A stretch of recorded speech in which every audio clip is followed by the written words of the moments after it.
Muy buenas noches para todos. Mi nombre es Julián Castaño Montoya, presidente y fundador de la Oficina Latinoamericana de Prevención, Investigación y Tratamiento de las Adicciones Solprad International ONG. Para nosotros es un gusto muy grande tenerlos esta noche conectados para la ponencia virtual de todos los lunes en este horario al cual tenemos destinado para abrir nuestros micrófonos a diferentes profesionales de la salud que nos colaboran con este tipo de actividades. Estamos en la convocatoria internacional para la Asociación Colombiana, perdón, para los asociados de la organización OLPRAT. Esta convocatoria es de carácter internacional. Cualquier persona puede ser socio de la organización. Este 31 de diciembre, la actual junta directiva termina funciones y estaremos convocando para mediados de enero la nueva junta directiva de la organización OLPRAD, y la idea es, obviamente, con una nueva junta directiva y un grupo de socios, continuar con los proyectos que venimos desarrollando desde hace 4 años. El periodo para los eh, integrantes de la organización es de 2 años, del 2026 al 2028.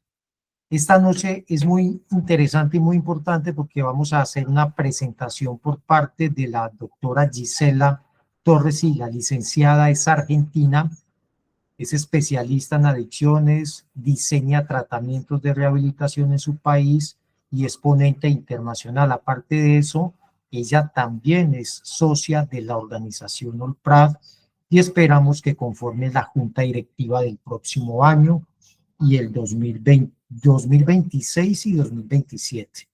Esa junta directiva va hasta el 2028, prácticamente. Eh, Cualquier duda, cualquier inquietud, se pueden poner en contacto conmigo por la línea de OLPRAD International, que es nuestro número institucional de WhatsApp. También les hacemos partícipe a cada uno de ustedes. Cualquier inquietud que tenga al respecto, se pongan en contacto con nosotros. Finalizando el programa, obviamente vamos a habilitar los micrófonos y obviamente también el chat de Google Meet para que usted realice las preguntas respecto a la ponencia de esta noche. Un saludo muy especial para la gente de Argentina, para la gente de México, de Chile, de Colombia, de Ecuador, de Costa Rica, Panamá, El Salvador, que se conectan, de Venezuela también, de Bolivia, las personas que se conectan con nosotros muy puntualmente. Doctora Gisela, muy buenas noches. Buenas noches a todos. ¿Cómo está, Julián? Muy bien, La verdad doctora. que un gusto y un honor. Muchísimas gracias.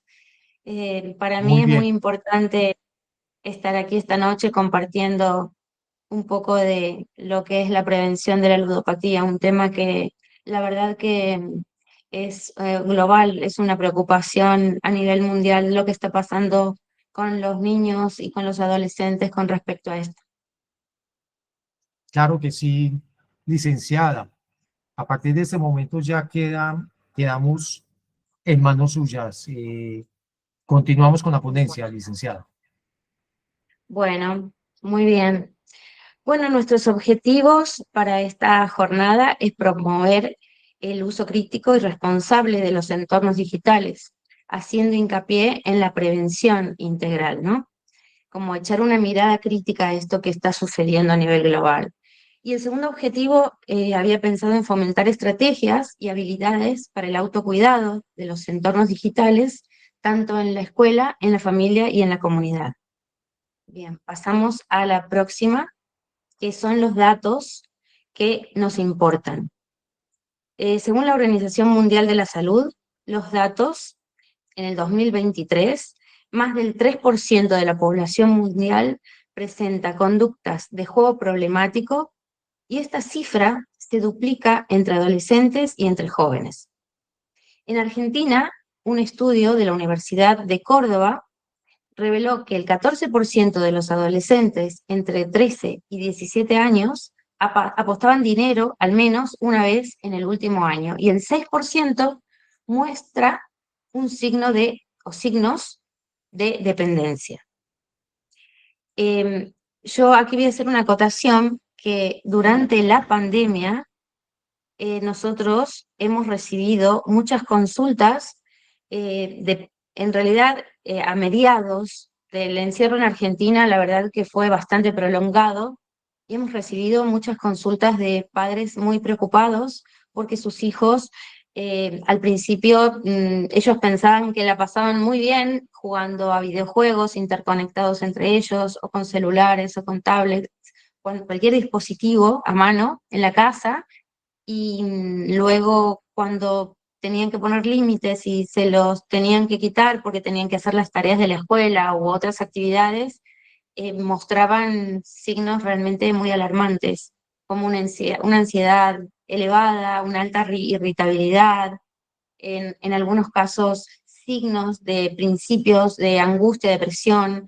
Entonces hemos tenido muchos casos de padres consultantes y hemos podido intervenir a tiempo, la verdad. Los entornos digitales son espacios virtuales donde las personas, ¿no es cierto?, todo el tiempo estamos interactuando, utilizando diferentes plataformas, diferentes aplicaciones para comunicarnos, y esto realmente fue un avance enorme en toda la humanidad. Pasamos a la próxima.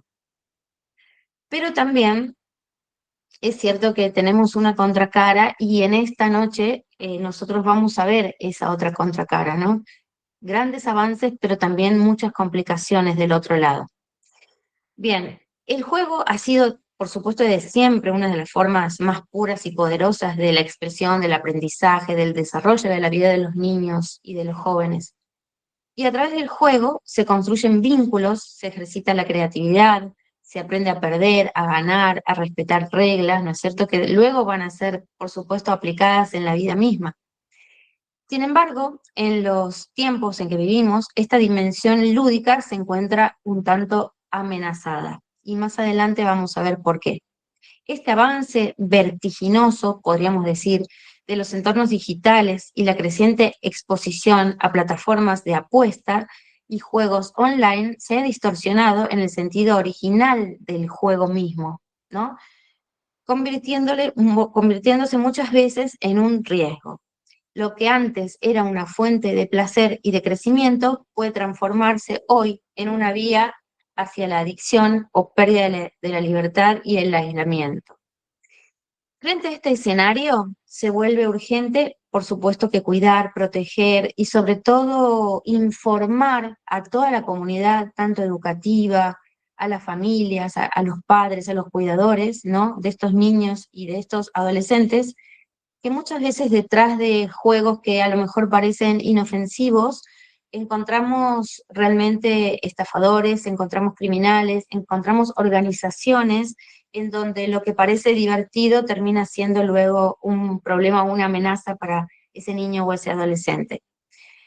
Pasamos a la próxima. Bien. Tenemos que tener cuidado entonces cuándo nos podríamos encontrar en un abuso de entorno digital, porque al uso hay un camino entre el uso responsable, el abuso y la ludopatía en sí misma. Un uso responsable de los entornos digitales es cuando tenemos que usarlos para estudiar, para comunicarnos, para sacar información, para divertirnos también con nuestros amigos, o para mirar lo que tengamos que mirar en ciertas plataformas, ¿no? Pero cuando nos encontramos ante un abuso, hay signos de alerta que comienzan a dispararse en niños y adolescentes, que es esto que les hablaba hace un principio, que ya nos encontramos cuando tienen que cortar con el videojuego, tienen que cortar con el uso del celular, presentan signos de elevada ansiedad e irritabilidad, de lo que nombraba hace un rato, y muchas veces llegan al colegio. Por ejemplo, tuvimos un caso, yo coordino un programa aquí en mi provincia, Santiago del Estero, un programa que es un dispositivo en realidad del educativo, en donde recibimos las consultas de docentes también.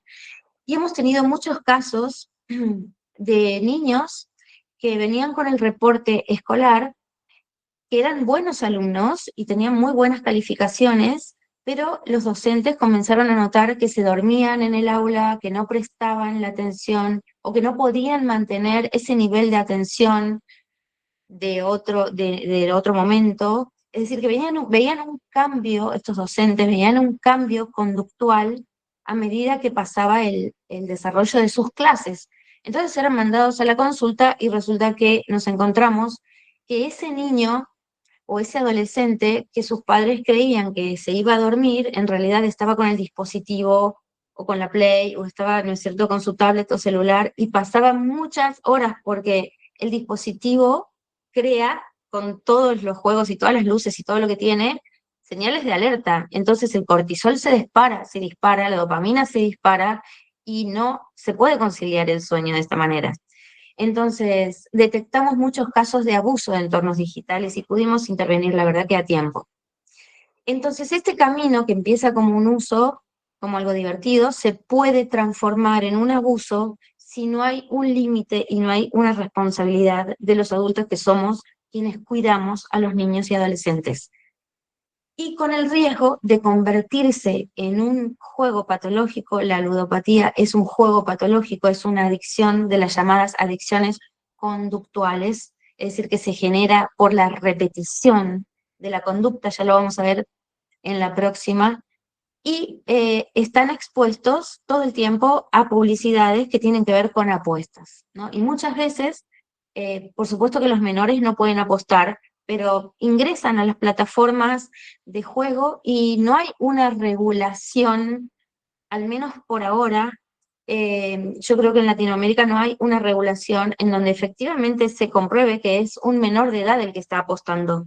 Un menor de edad en estas plataformas puede apostar porque la aplicación no tiene las medidas necesarias para prevenir esto. Y esto es muy importante que se hable y que se difunda. Bien, la ludopatía entonces, ¿qué entendemos por ludopatía? La Organización Mundial de la Salud la define como un comportamiento de juego patológico que se caracteriza por la incapacidad de controlar la necesidad de jugar, a pesar de las consecuencias negativas. Es un patrón de conducta que persiste y se repite. Es decir, el ludópata o el jugador compulsivo no tiene una noción del riesgo en el que se encuentra. Antes, bueno, ahora se está hablando bastante del tema, gracias a Dios y gracias a quienes se encargan de difundir esto, pero antes se creía o se decía que era un hobby. La persona apostaba, no, porque es un hobby, porque me divierto, porque...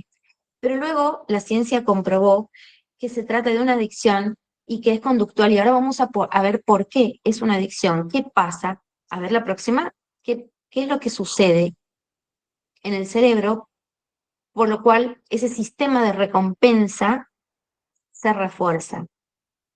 La próxima.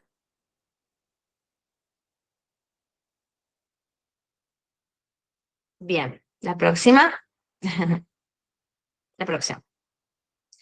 Bien, vamos a hablar del sistema de recompensa. ¿Qué es lo que sucede en el cerebro por lo cual una persona entra en un ritmo acelerado, primero apostando quizá por curiosidad y luego esa repetición, en la repetición se genera una descarga dopaminérgica tremenda. El sistema de recompensa es un circuito neuronal que regula la motivación, el placer, el aprendizaje y la conducta. Pero el objetivo biológico de esto es reforzar las conductas necesarias para la supervivencia, como el comer o tener relaciones socialmente, etcétera, liberando estas sustancias que decíamos que se llaman, es un neurotransmisor que da placer, pero a corto plazo, y se llama dopamina. Próxima.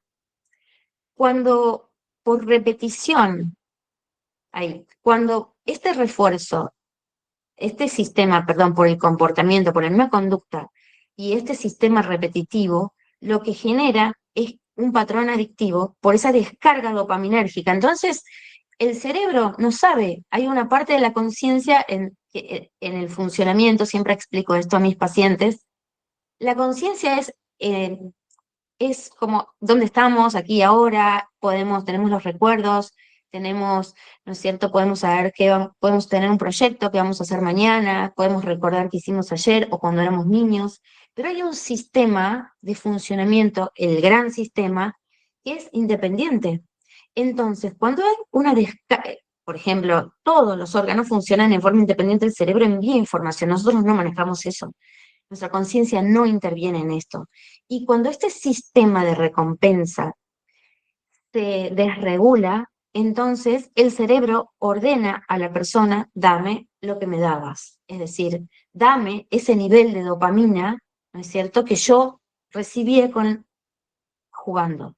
Entonces, muchas veces en el relato de los pacientes manifiestan en sus sesiones, durante el tratamiento, que quisieron dejar de apostar por ellos mismos, pero no pudieron hacerlo. Es decir, pudieron parar por un corto plazo, pero luego volvían a apostar porque sentían la necesidad de hacerlo. El cerebro le estaba mandando una orden de dame lo que me dabas. Es decir, esa dopamina que genera un placer a corto plazo. A diferencia de la serotonina, que es un neurotransmisor que genera unos estados de felicidad, es decir, con actividades a largo plazo. Ya lo vamos a ver un poquito más adelante. Entonces, en síntesis, una persona se puede volver ludópata cuando por repetición, esta es la síntesis, por repetición juega y juega y juega una vez y se descargan niveles altísimos de dopamina que el cerebro se acostumbra y pide eso. Entonces, por eso los tratamientos se combinan, las terapias individuales, grupales y familiares, se combinan con fármacos que son se recetan fármacos, alrededor de 3 o 4, que son estabilizadores anímicos, una combinación de fármacos. Que por cierto, lo digo, el divalproato de sodio la verdad que es muy bueno para los casos de consumo de cocaína y de ludopatía. Funciona muy bien con antidepresivos y ansiolíticos. Esa combinación, la verdad que es muy buena. Pasemos a la próxima. Bueno, esto es muy común en las distorsiones cognitivas, es muy común, por ejemplo, las reunía así, ¿no? La falacia del jugador. Son creencias erróneas que pueden influir en el resultado del juego, cuando en realidad es aleatorio. Por ejemplo, el juego de la ruleta. Ustedes saben que la ruleta, por nombrar un juego, es totalmente azaroso, 100% azaroso. Por ejemplo, a diferencia del juego de póker, en donde hay estrategia, un poco de estrategia y también el azar. Pero, por ejemplo, en la ruleta es altamente aleatorio, es 100% azaroso. Pero a veces expresiones de mis pacientes me dicen, tienen cábalas, que por ejemplo, si dan 3 vueltas a una silla en donde están sentados, o si van y cuentan un número X, que para ellos es importante, va a salir la bola el número que ellos apostaron, ¿no? Otra ilusión de patrones es ver secuencias numéricas pensando que estos números traen suerte. Por ejemplo, si veo muchos 7, si veo muchos 12, el número que para ellos es importante, eso les va a traer suerte. Todos estos rasgos o sesgos que son distorsiones realmente cognitivas. Por ejemplo, una paciente recuerdo que me decía que ella tocaba la máquina, jugaba al póker con maquinitas, y ella tocaba la máquina donde no tenía que tocar, digamos, tocaba la pantalla 3 veces pensando que de esa manera la máquina le iba a pagar un premio importante, ¿no?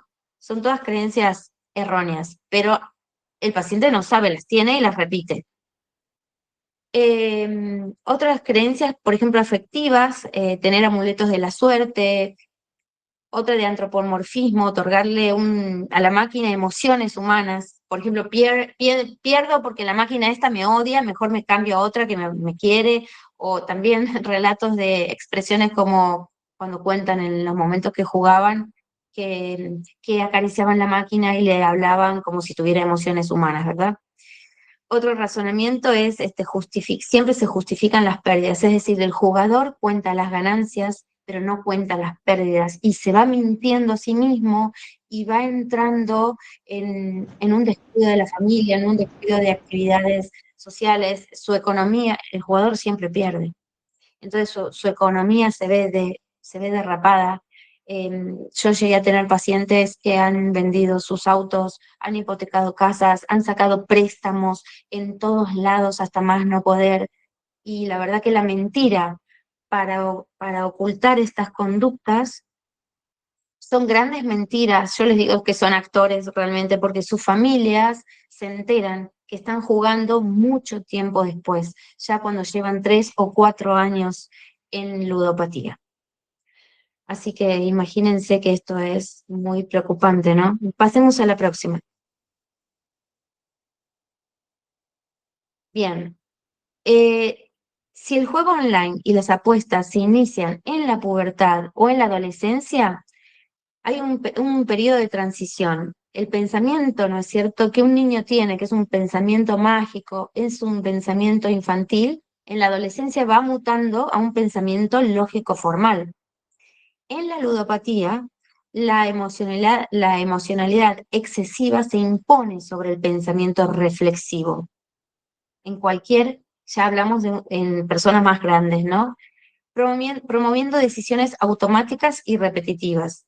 Entonces hay que trabajar en ambas esferas, porque de esta manera permitimos prevenir recaídas y promovemos conductas saludables. Promovemos conductas saludables cuando hablamos de estos temas y del uso responsable de los entornos digitales. Entonces, muchos adolescentes se encuentran hoy en el mundo entero en situaciones de riesgo, porque pueden ser estafados, entran a un link que a lo mejor reciben una notificación de que alguna persona quiere ser, con un perfil falso, ¿no?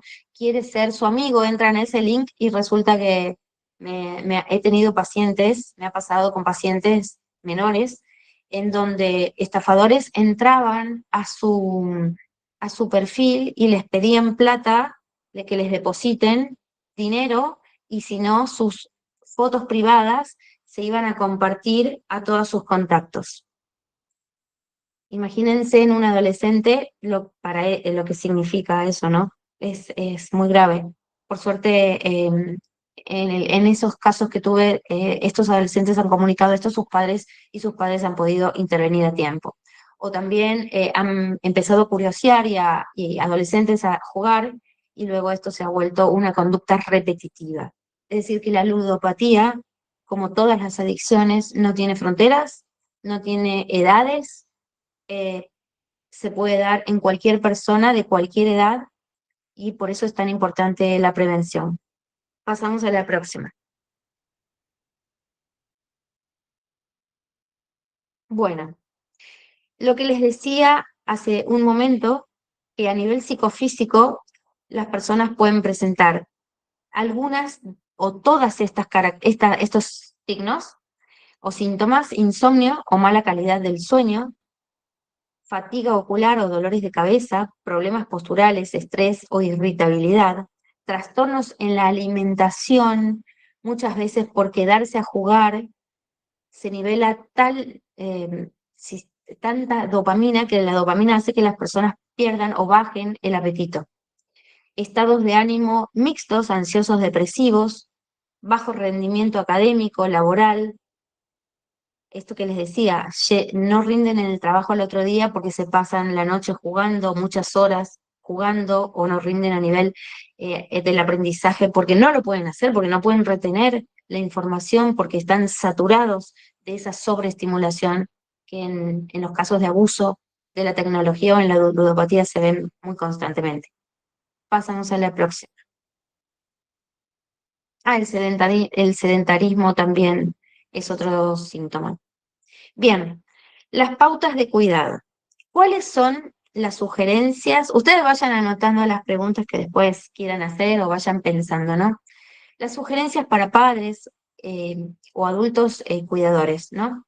Límites claros. Es importante poner límites claros y, por supuesto, predicar con el ejemplo, porque si yo, por ejemplo, en la mesa estoy adulta con el celular y yo digo, en la mesa, cuando compartamos un almuerzo, una cena, una merienda o cuando salgamos de paseo, no estén con el celular y yo adulto responsable estoy con el celular, irresponsable soy, sería, sí, con el ejemplo, no predico, ¿verdad?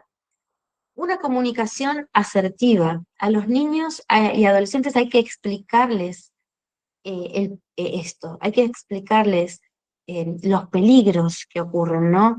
Y ya les voy a contar otro caso, por ejemplo, de un niño que estaba jugando Roblox, que parece un juego online inofensivo, y hay muchas veces, en este caso, fue un niño que tenía 9 años, había entrado un adulto a jugar haciéndose pasar por niño, y en un momento del juego venía jugando varias veces. Esto es lo que yo no podía creer. Esta plataforma permitía ir a un lugar como un lugar secreto y, los muñequitos de este juego que se llama Roblox, después lo pueden googlear y pueden ver que muchos padres lo comentan, eh, hacían como que tenían relaciones sexuales. Entonces, este niño lo tomaba a modo de juego, pero él subió, como él decía que era youtuber, él subió y grabó este video y lo tituló Jugando con mi violador. Cuando hicimos esta intervención y nos dimos cuenta de lo que estaba pasando con este niño, llamamos a los padres y bueno, los padres actuaron rápidamente, ¿no? Hablando con ese niño y bueno, le sacaron, la verdad que ese juego. Em, la Organización Mundial de la Salud advierte que para los niños de menores de 4 años, la exposición a la pantalla debe ser nula. O sea, no es recomendable que utilicen los niños menores de 4 años dispositivos. Esto es lo que recomienda y yo creo que es así, la verdad también. Retrasar la exposición, otro punto importante, hasta los 5 años en adelante, la exposición a celulares sobre todo, y generar un diálogo de confianza ante situaciones de acoso y de bullying, que es lo que contaba hace un ratito, que sucede mucho y mucho tiempo. Digamos, es frecuente esto. Los adolescentes tienen que estar alerta a esto que pasa y hablar. Y, por supuesto, tiempo libre de pantallas, ¿no? Recreación, deportes, otras actividades artísticas, hay tanto para hacer. Bien, pasamos a la próxima. Antes de dormir, por supuesto, no, porque ya sabemos lo que sucede. Bueno, hasta aquí. Bueno, Einstein decía que el espíritu humano siempre debe prevalecer por sobre la tecnología. Y la verdad que con esto de también que se suma la inteligencia artificial, eh, no tenemos que demonizar, por supuesto, la tecnología, pero creo que es una misión importante para quienes educamos, para quienes estamos al frente de coordinando tratamientos o haciendo diseños de tratamiento, también ponerle el lado humano a la tecnología. Bueno, muchas gracias. Abrimos Doctora, preguntas. doctora, muy interesante la ponencia. Las personas que deseen hacer alguna pregunta, levanten la mano. O lo pueden hacer directamente por el chat. Sí me causó varias inquietudes, licenciada Giselle, el tema que estaba mencionando sobre los niños, sobre el uso de dispositivos electrónicos por parte de los niños y que esas lucecitas que emiten, llamémoslo así, que son muy atractivas para ellos, eso trae unos mensajes, llamémoslo así, subliminales bastante letales. ¿Nos podría explicar un poquito más mientras van formulando las preguntas? La pregunta es, ¿en niños pequeños? En niños ¿Cómo es la pequeños, pregunta?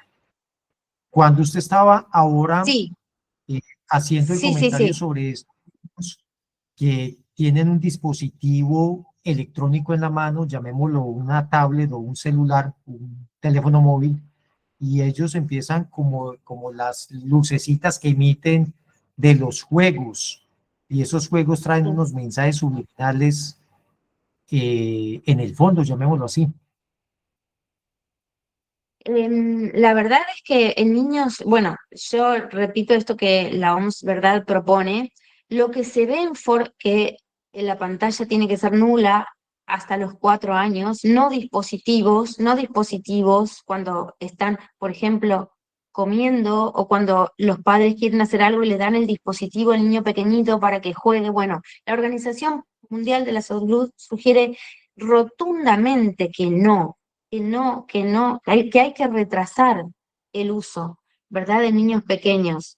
Y lo que sucede es que tienen una estimulación temprana de ciertas cuestiones.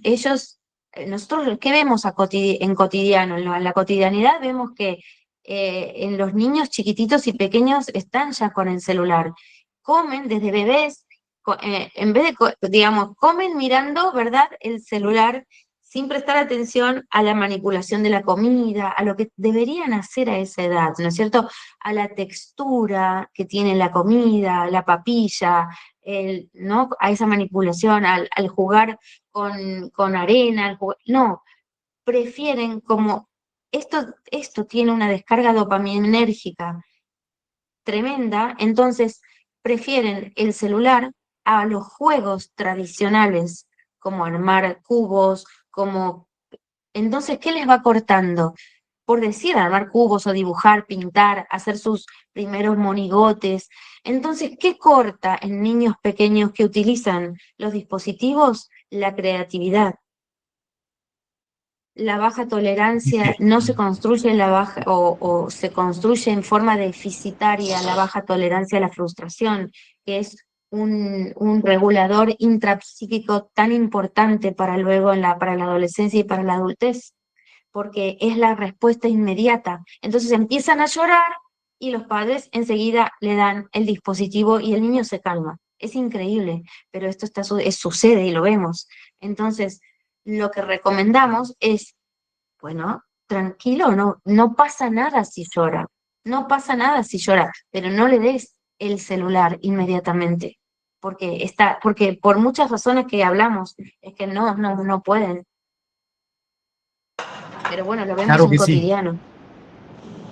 Doctora, Los buenas que noches, deseen Dios me la bendiga. preguntas, levanten la mano. Un saludo muy especial para Buenas Carlos noches. García, Claudia Villegas, Edgar Monzón, Eric Díaz, Jenny Arteaga, Giselle Torres, y que es nuestra ponente de la noche de hoy, Jaime Humberto Alzate, Javier Mienta, John Eder Bedoya, Jorge Iván Castro, José Miguel García, un saludo muy especial, José Restrepo también, Juan Camilo Silva, de Consejería en Drogodependencia, aquí hay algunos estudiantes, Clint Peña también, Milady Quintero, Mónica Acevedo, Olga Leonor Becerra, Remir Franco, Ronald Pérez, también de Consejería en Drogodependencia, Suseli Villagrán Galvis, Valeria Adriana Bravo, Jimena Taboada, Yadira Santos, de diferentes países de Latinoamérica. Esta ponencia que usted nos ha brindado esta noche es bastante interesante porque hace aproximadamente unos 25, 30 años atrás, en tratamientos de rehabilitación, cuando habían aproximadamente 80, 60 residentes, porque esa era la palabra que se utilizaba en esa época, había solamente una o dos personas por ludopatía, y ni siquiera la gente sabía qué significaba la palabra ludopatía. Hoy en tratamientos de rehabilitación, la estadística cambió enormemente. Por cada 100 usuarios de tratamientos de rehabilitación, aproximadamente 10 personas están por temas de ludopatía. O sea que la diferencia se ha incrementado. Claro, la Por acá consulta, nos están escribiendo. perdón, una cuestión. La consulta sobre abusos de tecnología o ludopatía ha aumentado en estos últimos tiempos porque se está hablando más y se está difundiendo más acerca de esta adicción conductual, por suerte. Por suerte digo porque si no las personas quedarían sin tratamiento. Y quiero decir algo al respecto. La ludopatía se trata con el mismo tratamiento que, que para las drogas, ¿no es cierto? O para el alcoholismo. Se trata de la misma manera. con dispositivos que tengan terapias individuales, que tengan sus terapias grupales, que tengan sus terapias familiares, ¿verdad? Con actividad física. Yo también incluyo algo que me parece muy importante, que es la espiritualidad. Trato de incluir, por supuesto, de la religión que cada persona tenga, pero trato de incluir también la meditación, la relajación, la respiración. Es decir, la ludopatía se trata como cualquier otra adicción, exactamente, y se medica porque hay que regular esto que en el cerebro fue pasando. Y la única forma de regular lo que pasó lo que fue pasando en el cerebro es con medicación.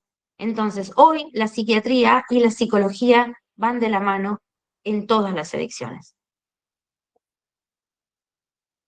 ¿Hay alguna pregunta? Claro que sí. A ver. ¿Cuál es el momento exacto, licenciada? El momento exacto donde una persona realmente necesita un tratamiento por ludopatía, porque hoy en día también tenemos el tema de ludopatía online, apuestas deportivas, como usted lo mencionaba. Entonces, para una persona es muy cómodo desde su cama, pues hacer una apuesta a un equipo favorito, y vuelven eso ya un hábito de cada 3, 4 días que juega su equipo favorito, y después ya se vuelve a diferentes equipos, y cuando termina, cuando cierra y abre los ojos, como decimos acá coloquialmente, ya prácticamente todos los días están haciendo apuestas a diferentes equipos sobre ganar o sobre perder, porque también se gana perdiendo en ese tipo de apuestas. Entonces, Así más es. o menos, ¿cuál es el punto exacto para que una persona Bueno, se le primero brinde una vamos a ver, ayuda? ok, echar luz sobre lo que dice la Organización Mundial de la Salud acerca de las apuestas es que una persona en forma recreativa puede apostar 2 o 3 veces al año. Miren qué estrictos que son. Nada más.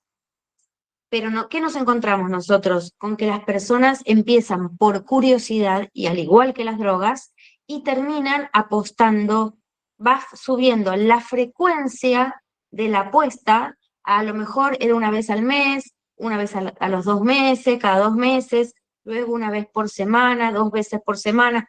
Es decir, va subiendo una persona si no para a tiempo y no recibe la información necesaria, va a subir si la adicción se prende, ¿verdad? Su monto y su monto de apuesta y la frecuencia. Entonces, es importante hacer, por eso insisto en que hay que hacer mucha prevención sobre esto. Las personas que han caído en la ludopatía han empezado por curiosidad, han empezado porque un amigo les dijo, los llevó al casino, o por una apuesta online, apuestas deportivas, pero en sí las apuestas ya las explicamos por qué no son buenas. No son buenas, por ejemplo, un paciente, no son buenas porque siempre se pierde y porque las creencias erróneas que se van tejiendo a medida que la persona va apostando, después se hace un entramado de distorsiones cognitivas que cuando ingresan a tratamiento hay que modificarlas. Entonces, si yo le tendría que dar un consejo a un adolescente o también a un adulto, le diría que nunca apueste, que no apueste online, que no haga apuestas deportivas, que no apuesten en plataformas en donde están diseñadas para que las personas primero se enganchan, claro, porque primero ganan, están diseñadas así, que las personas ganan primero, pero luego les quitan todo, luego pierden todo.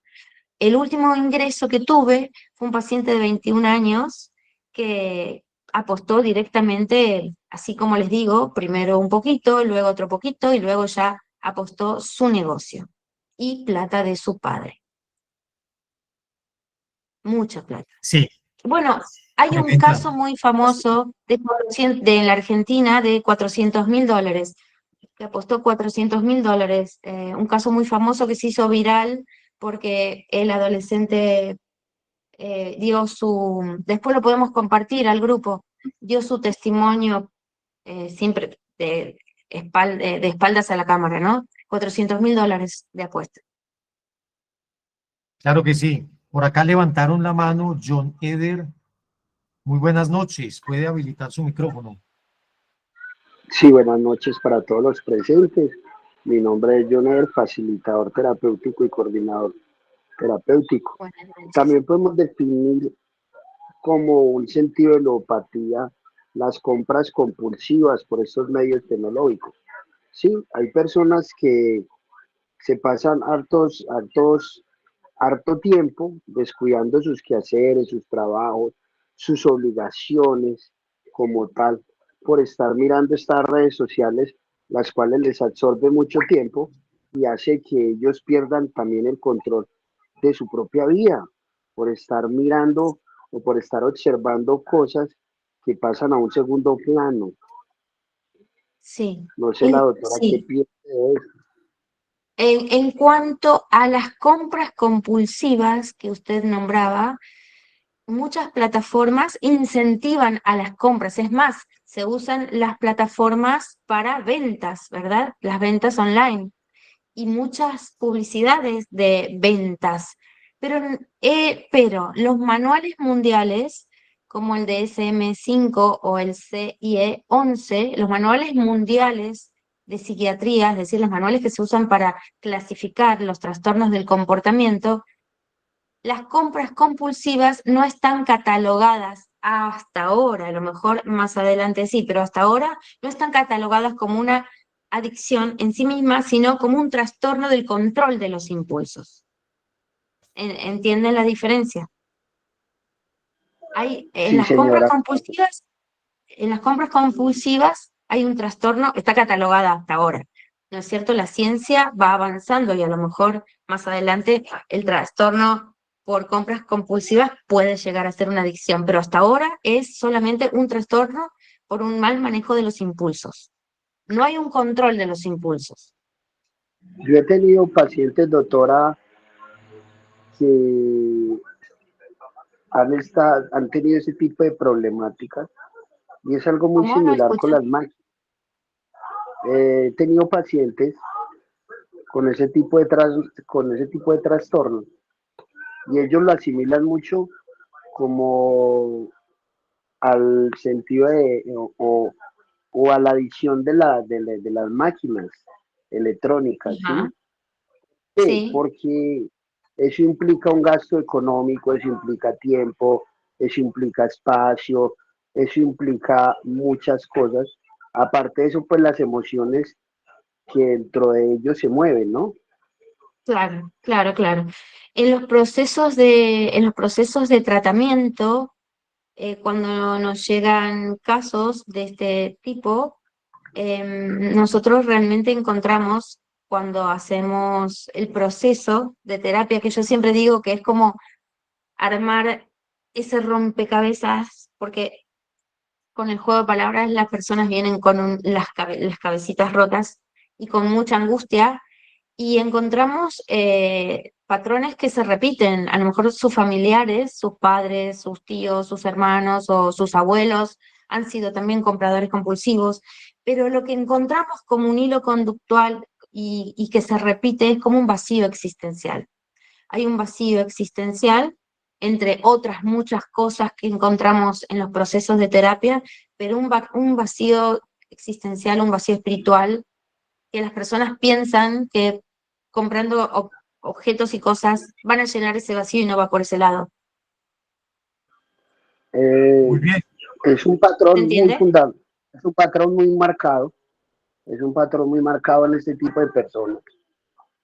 Ujú. Sí, sí, sí. Aquí ponen Muchas que gracias, doctor. pueden ser conductas heredadas, sí, sí, por imitación, Sí, ¿no? Por imitación.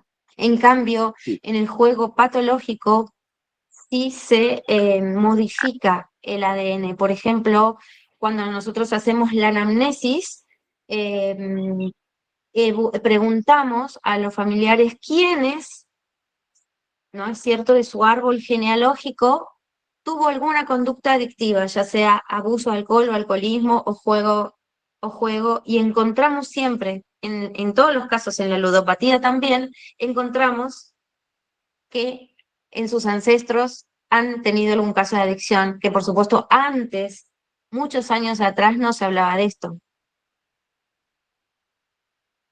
¿Se entiende? Hay siempre un factor genético en la ludopatía, al igual que en las otras drogas, al igual que en el alcoholismo, igual que en el consumo de cocaína, siempre hay un factor genético.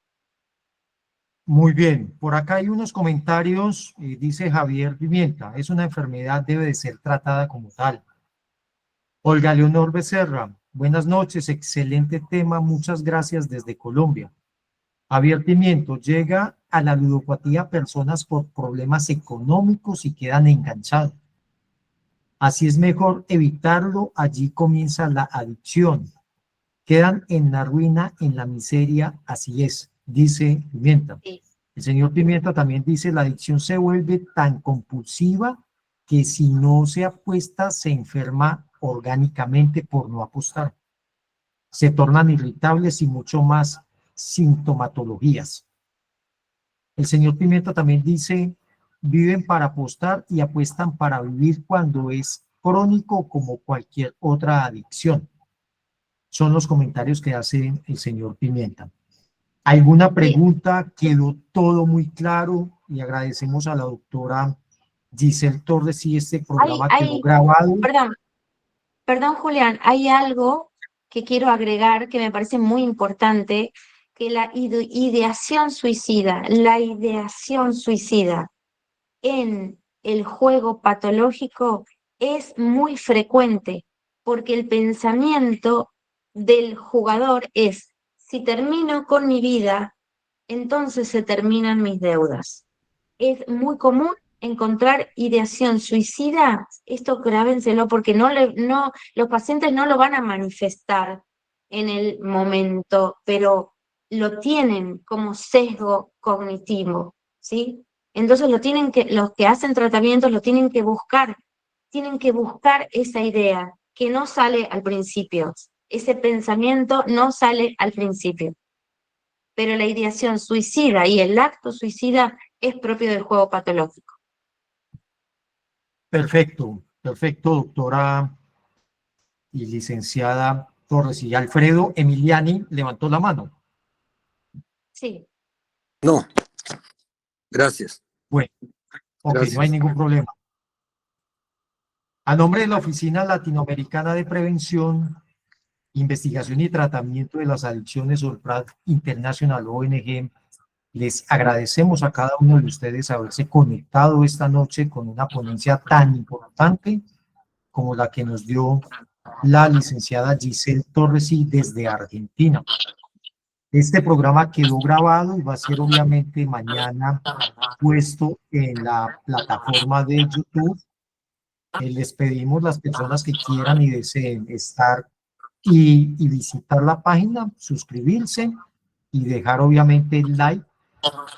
Vamos a publicar también las conferencias que se brindaron este fin de semana para conseguir androdependencia, para las personas que quieran también estar y quieran interesarse también.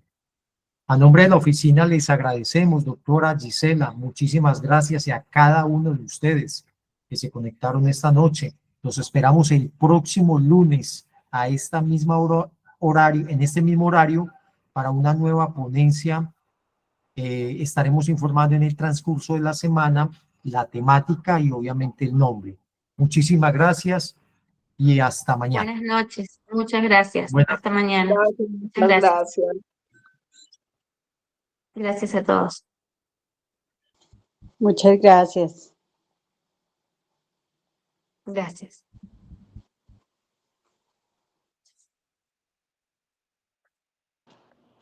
Muchísimas gracias, feliz semana.